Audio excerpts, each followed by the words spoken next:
寶子們，賓果呢現在升級了，它現在叫做26款的賓果 Pro。今天咱們一起看看它 Pro 在了哪些地方。到目前为止啊，宾果所有的销量它已经卖了68万辆了，这个数字其实也就证明着大家对于它还是非常认可的，尤其是它的这個臉，顏值即正義，對嗎？所以說，其實賓果的這個外觀已經是得到大部分人的認可了。這次呢，它的這個燈變成了這種圓圓的，給你了2個大眼睛，然後我覺得這2個大眼睛跟下邊的這個花瓣輪毂搭配起來是非常好看的。所以呢，你們給它的這個燈打幾分呢？顏色呢，除了咱們這個綠，它還有銀灰白，所以一共給了你4種顏色的選擇。每一個顏色它上邊都給你用到了8層的幻彩的這種塗裝的工藝，所以說你就不管是在哪一個角度看，不管是在地庫裡，還是說你在那種很強的太陽光底下，你都會覺得說它的這個車漆是相當有質感的，而且尤其是在太陽底下，你會覺得它更加的通透。那來到側邊呢，這次它給你用到的是半隱藏的這種門把手。其實我真的是建議所有的車企都用到這種半隱藏的門把手。第一個呢，它是保證這個降低風阻嘛。第二個，尤其是對我們女生這種長指甲，你去摳的時候，就完全比那種就是全隱藏式的要好開100倍，真的就是非常的好用。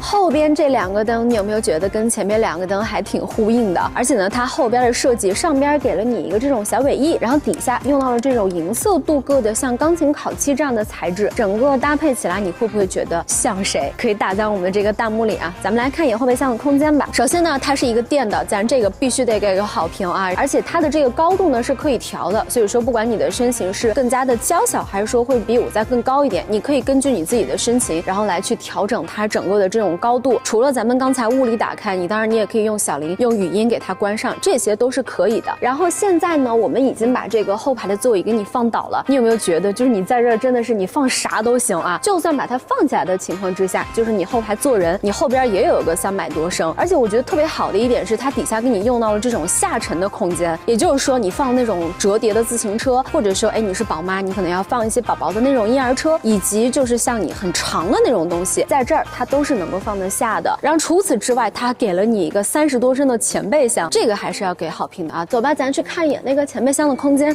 打開之後呢，它裡邊是給了你30多升的空間。你這麼看，你可能會覺得好像沒有那麼大，但是有總比沒有好，對嗎？然後你在這兒，你可以放一些你不經常用的，比方說像一些這個你可能不常穿的鞋子，以及各種球類的東西啊，你的充電槍啊什麼的，抹布，然後包括像這個玻璃水等等的東西，你都可以往後塞。這樣的話，你後備箱也會有更大的空間，可以放你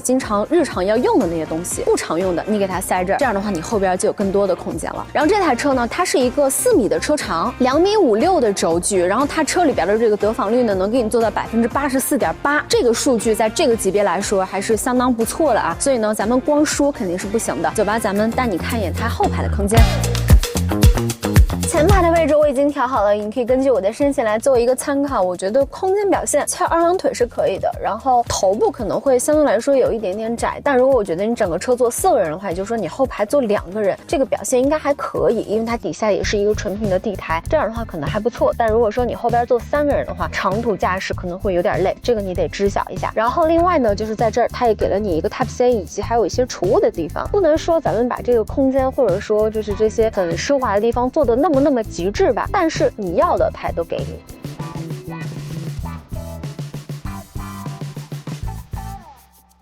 來到車裡呢，首先這個雙拼的內飾的顏色是我特別喜歡的，跟它這個壁紙特別搭，但是它這個壁紙呢也是能夠根據你自己來換的。另外就是這一次它其實車上有一個很大的變化，就是它的座椅，它的這個名字呢叫做雲感，我覺得跟它的這個名字是特別貼合的，就感覺非常的柔軟，跟在雲朵上一樣，你會覺得坐在這兒會更加貼合你身體的曲線，就坐在這兒還是非常舒服的。另外呢，你會發現它把儀表給你變成這樣內嵌的了，這兒呢有一個好處，也就是說可能遇到那種特別強光比例在那兒的，它就會沒有那麼容易反光，而且放在這兒我覺得是增加了不少質感的。而且之前呢其實有一個數據啊，也就是說賓果這台車有70%的用戶都是女孩子，所以其實他們真的是為女性考慮了不少。那首先化妝鏡那是肯定的啊，這個是帶柔光的，我們這麼使用補妝的話，我覺得也是非常方便的。這個燈的這個亮度我覺得也是足夠的，就是說它不是說那種特別亮，然後但也不是說不夠用，我就覺得正好，可能你放在這兒始用的時候，你會覺得還可以放手機的，也是有這個帶冷風出风口的50瓦快充。底下呢也給了你放包還有放鞋子的這個區域，它是打通的。那你副駕坐個人的時候，你也不用把包扔後邊了，你往這兒一放，就很方便。還有一個特別貼心的點，就是別人家都沒做到啊，就是它在前排這個門板這兒，它給你預留出了一個放雨傘的地方，而且它是有水槽的，也就是說，可能你尤其是在南方嘛，你阴雨天你下完雨，然後你這個雨傘你放在哪兒呢？這個时候你給它一放，这個水也是能夠排出去的，也就是說你放在這兒的時候就會沒有那麼潮濕。這個小設計我覺得真的必須得加分，而且這塊屏你使用起來也會覺得它的這個絲滑程度，包括就是靈敏程度也是 OK 的。打開呢，它裡邊你像蘋果的 CarPlay， 然后華為的 HiCar 以及 CarLink 這些它全部都有，然後包括各種各樣的音樂呀，然後以及這邊你也能夠跟你的手機 app 進行聯動，聯動之後你也能夠遠程的做很多東西，這個就是也是咱們經常日常要用的東西。在這兒我們也看到了泊車，也就是說你在這兒你可能遇到那種不太好停的地方，或者說有的时候我逛街是吧，逛累了我就是不想停，那你讓它停，它也都是能夠给你解決的。